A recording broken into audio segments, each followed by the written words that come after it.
My name is Kanta Singh and I have been working in the development sector for last almost 30 years. All my professional life I have worked with women and for women. And so coming to UN Women was also a natural choice in that sense. I am the Deputy Rep for UN Women India office right now.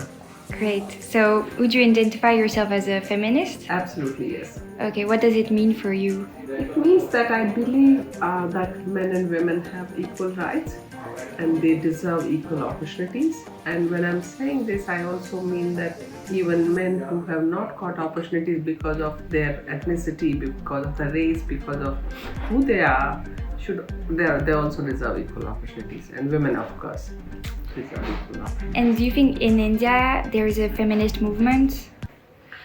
India has had a very strong women's movement. We have literally struggled for many things. However, having said that, I also want to qualify that many things Indian women got through its constitution. So we didn't have to, for example, fight for equal rights, participation rights, or representational rights. We got them through our constitution. An Indian constitution is one of the most progressive documents that I consider. But for several other things, yes, women of this country have been struggling and fighting for equal space, equal representation. So those are some of the things that the women's movement have contributed towards. And as I told you, I've interviewed a diversity of women here. It was really hard for them sometimes to answer the feminist question. And so I'm wondering, how can we raise awareness among them and include these voices in this feminist movement? So two things. One is that there are several NGOs working at different levels and they are talking about women's equal rights. And as I said, equal rights are okay with us. Many women don't know they have equal rights and that is more important. I'm also hoping that young women will start talking about their rights more often in public spaces, and that gives me hope that it will not take very long before women in India know about what feminism is and what does that mean for them. So raising your voice comes with a lot of challenges. How challenging was it for you? So challenges come in different forms, starting from home. That when girls are born or were born, right now I think the situation is changing.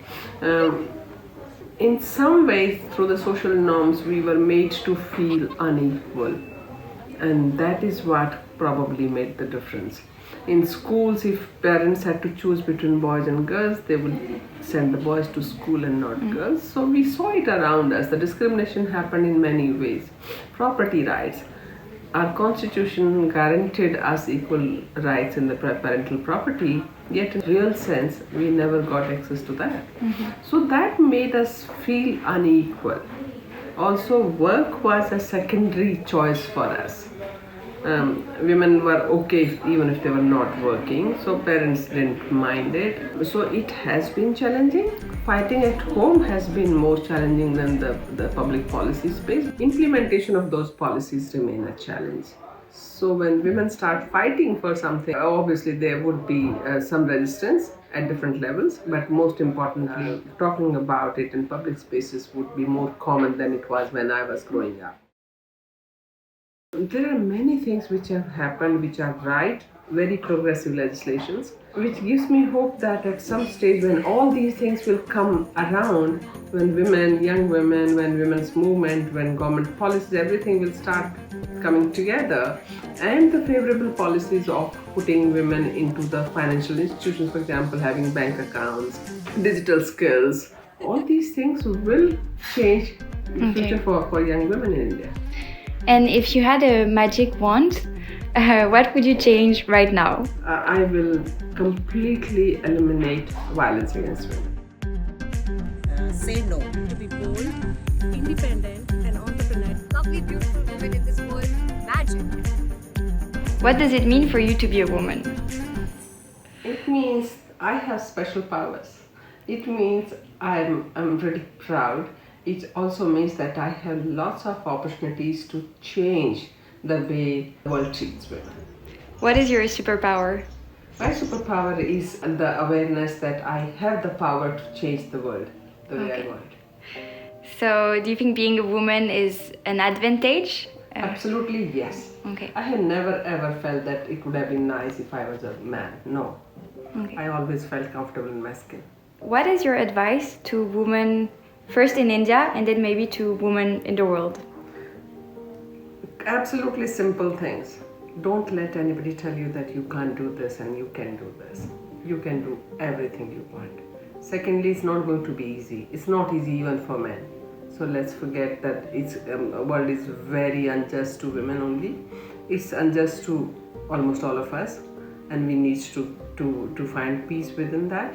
But having said that, I think women are going to change everything for themselves in this century. This century belongs to women. And young women have no reason not to assert, not to fight for their rights, not to fight for equal opportunities, and find a place in the sky.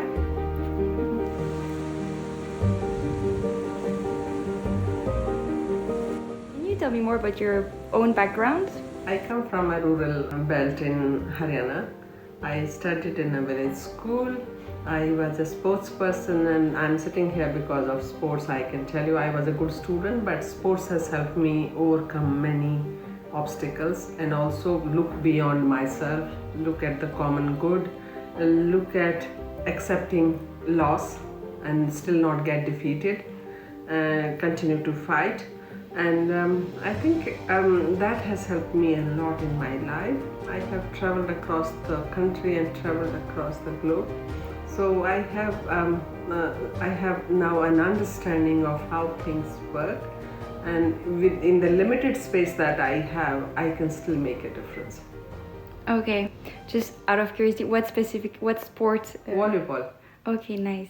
Yeah. And since you traveled, did you notice some common things among women, or are we very different? Or Women in whichever part of the world you go to, women still continue to face discrimination in terms of equal opportunities at job, public spaces, safety.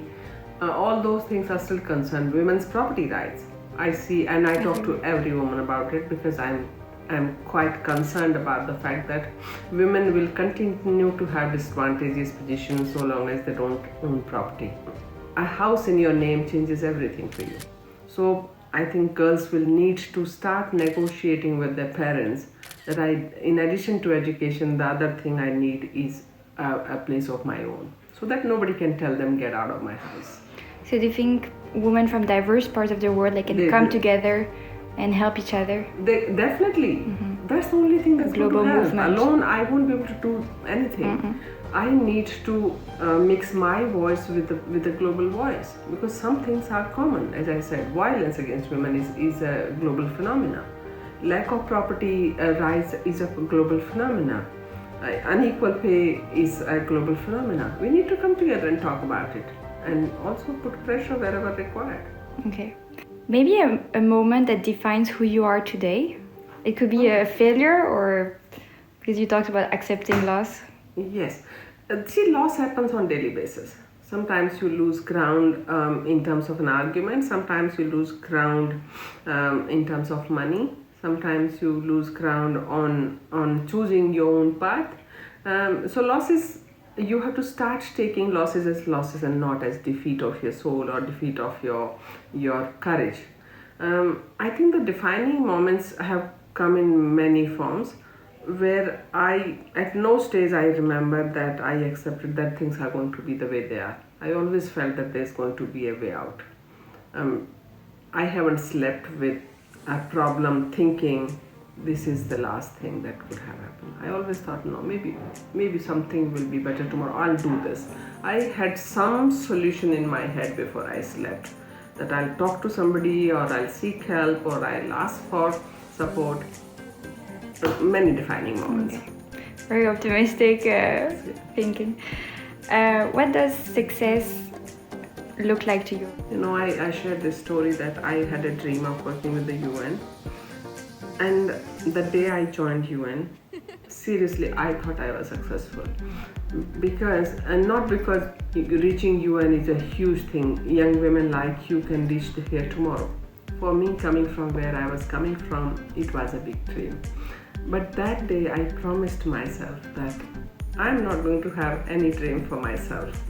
I'm going to help young women realize their dreams. And for me, that is success. That in whatever little way I am working now, I am helping young women dream big, and in some cases also help them realize those dreams. So that, to me, that is success.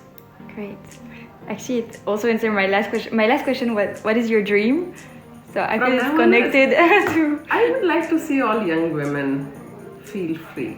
I would like to see young women earn their own money. To me, that's very important. My dream is to continue working in this direction and reach out to more and more young women.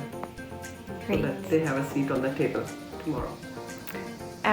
One last question. What would you tell your younger self coming from where you're from? I was awesome. I did everything great. I was a university topper. I was doing sports. I was a good girl to my parents. My mother, I didn't have father. I don't think I could have changed anything. I could have delayed marriage, yes, which I didn't have the power to do at that point in time. And it's been very interesting and fulfilling journey, very enterprising journey, I would say. Okay. Not a dull moment in my life.